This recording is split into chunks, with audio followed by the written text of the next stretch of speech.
और शुरुआत में सबसे पहले ऋषि भाई आपके साथ करना चाहूंगा। बीजेपी ने साफ साफ आरोप लगाया कि पोस्टर फाड़ने के पीछे, कालिख पोतने के पीछे, बाबा के बारे में अनर्गल बातें कहने में आपके सभी नेताओं ने कहा, आपके पार्टी के जो तेज प्रताप है वो तो लाठियां भांज रहे थे शुरू में कि आएंगे तो पीटूंगा, आएंगे तो पीटूंगा, मारूंगा, लाठी दिखाऊंगा। ऐसा कुछ हुआ नहीं। लेकिन ऋषि जी ऐसा क्यों?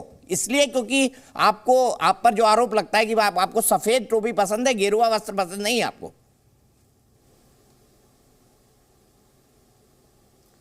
दीपक जी, मैं आपने सवाल किया है मैं उस पर आऊंगा, लेकिन मैं अभी अश्विनी चौबे जी का बात सुन रहा था। बड़ा अफसोस हो रहा था मुझे आज। जो व्यक्ति पिछले 8-9 वर्षों से सेंट्रल में मिनिस्टर हैं, आज तक मुझे आप उनका एक प्रेस कॉन्फ्रेंस दिखा दीजिए कि उन्होंने बिहार के लिए क्या किया है अपने मंत्रालय के द्वारा। एक प्रेस कॉन्फ्रेंस उन्होंने आज तक नहीं किया। कोई भी सेंट्रल मिनिस्टर, जब भी ये लोग पटना आते हैं तो सिर्फ और सिर्फ समाज को बांटने की बात करते हैं। बड़ा अफसोस हो रहा है हमको। एक चीज मैं दीपक जी बिल्कुल ही क्लियर कर दूं, किसी भी धर्म के धर्म गुरु आए, स्वागत है। धर्म की बात करें, कैसे उसका समाज पे अच्छा असर पड़े उसकी बात करें, कोई दिक्कत नहीं है।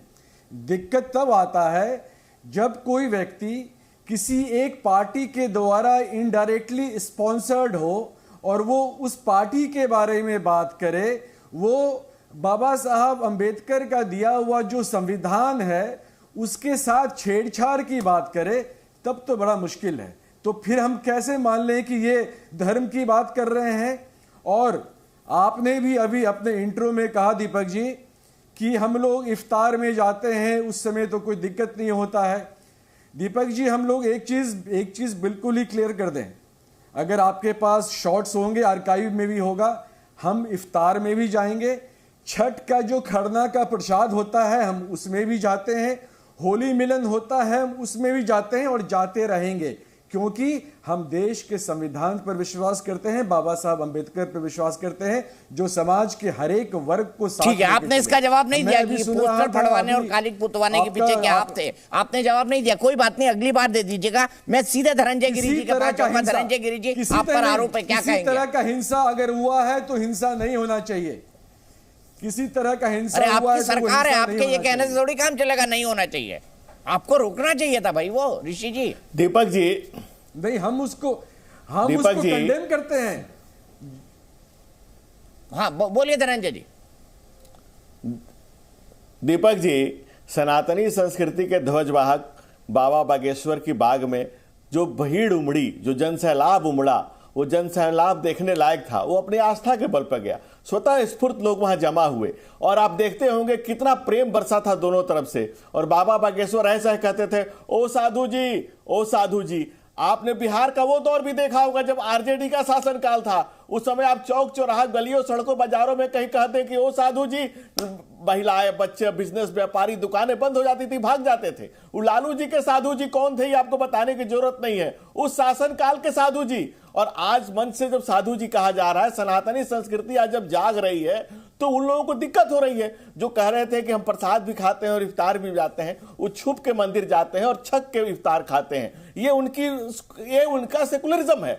इस सेकुलरिज्म का ये पर्दा उठ रहा है। सोया हुआ सनातन चैतन्य है, सजग है। वो दौर कुछ अलग था, ये दौर कुछ अलग है। महावीर की महानता के सामने, वो महावीर जो पूंछ का पिरामिड बनाकर रावण की सत्ता को शून्य तक पहुंचाने का साहस रखने वाले महावीर के सामने जो पार्टियां बांस और मदिरा परोस रही हैं, ऐसा गिरावट, ऐसी गिरी हुई हरकतें, ऐसा समाज का गिरावट, ऐसा बुनावट, उस सनातनी संस्कृति में, उस सनातनी सभ्यता में लोग इस तरह की बातें करें। भगवान के भक्ति के भाव से जो सरकार को भय हो जाए, ऐसे भ्रष्टाचारी सरकार और ऐसी सरकार जिसके जो बिहार में शराब नकली की सरकार नकली, कि गठबंधन नकली, की ये ठगबंधन नकली, ये कहना ही मुश्किल है। संतों से घबरा जाए ऐसी सरकार जो पोस्टर फरवाए, जो सेना बनाए, ऐसे लोग, इनके नजर में साधु का अर्थ क्या होता है, इनके नजर में सनातनी का अर्थ क्या है? ये जोक न करे वो थोड़ा है, क्योंकि इन्होंने किसको छोड़ा है?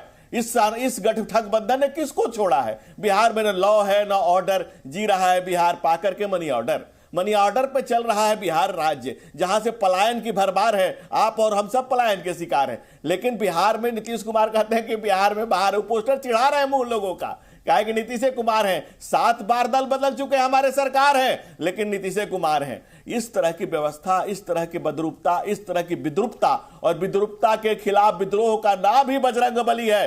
बजरंग बली की कथा में किस मुंह से ये लोग जाए? समस्या इनके साथ ये बहुत बड़ी है। इसलिए ये लोग, इस विद्रूप व्यवस्था वाले लोग इस व्यवस्था को छिन्न भिन्न करना चाहते हैं। ठीक है ऋषि मिश्रा जी सीधा जवाब चाहता हूं, क्या पोस्टर को फाड़ दिया, आपने आलोचना कर दी, इससे काम चले जाएगा? कोई कानूनी कार्रवाई नहीं होगी? और एक आदमी जिसने अतीक अहमद जिंदाबाद के नारे लगाए थे, उसको भी मैंने सुना आपने, वो सूटकोच की दुकान चलाता था, उसको भी आपने छोड़ दिया। बिल्कुल ये कह दिया कि वो मानसिक रूप से विक्षिप्त है। जो भी व्यक्ति किसी भी धर्म का, कोई व्यक्ति हो किसी भी धर्म का हो, अगर वो कानून को अपने हाथ में लेता है तो उस पर एक्शन होगा।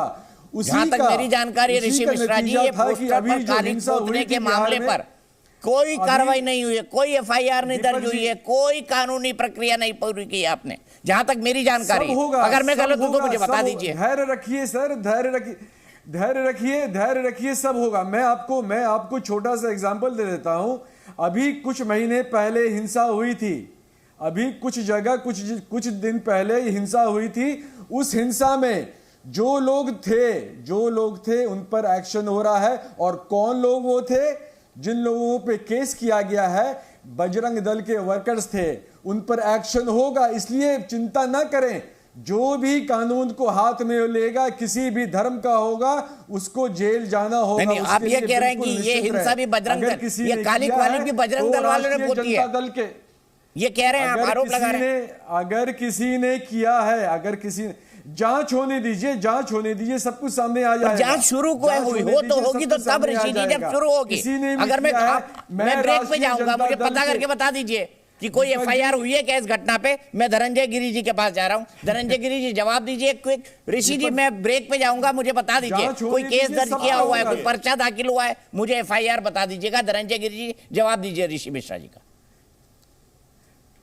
दीपक जी, जांच की आंच ठंडी हो जाएगी लेकिन सांच सामने नहीं आएगा, क्योंकि अतीक का जिंदाबाद लगाने वालों को अगर सरकार छुएगी तो सरकार भस्म हो जाएगी।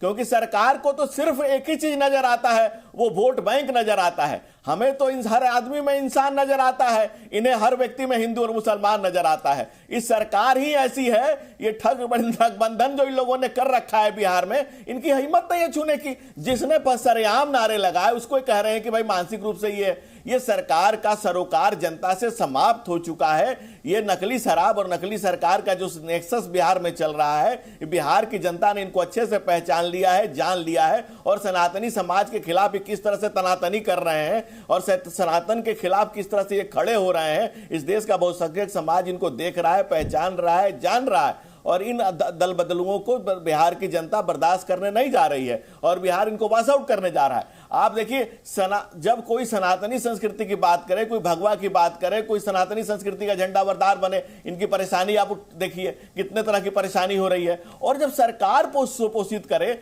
सरकार जिस चीज को बढ़ावा दे कि सरकार जब सनातनी संस्कृति के विरोध में खड़ी हो जाए तो फिर क्या होगा उस समाज का? जो सनातनी संस्कृति कहती है एकम सत विप्रम बहुधा बदंती, सत्य एक ही, उसको कहने के मार्ग अलग अलग हैं। इन्हें वो नहीं पसंद है, इन्हें वो पसंद है जो कहते हैं कि आइदर माई वे और हाईवे।